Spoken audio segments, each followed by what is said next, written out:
বাংলাদেশ দল তাসকিন আহমেদের পরে আরও একটা ভালো পেস বোলার পেল, তার নাম হচ্ছে নাহিদ রানা।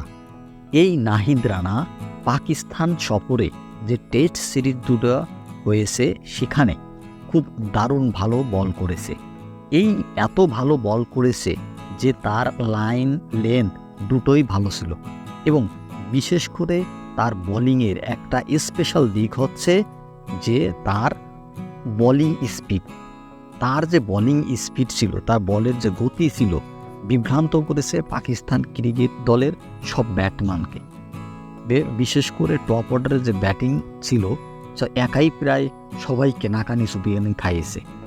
এই নাহিদ রানার বলের স্পিড ছিল 152 কিলোমিটার, যা বর্তমান সময়ে সব থেকে স্পিড বোলারদের মধ্যে অন্যতম।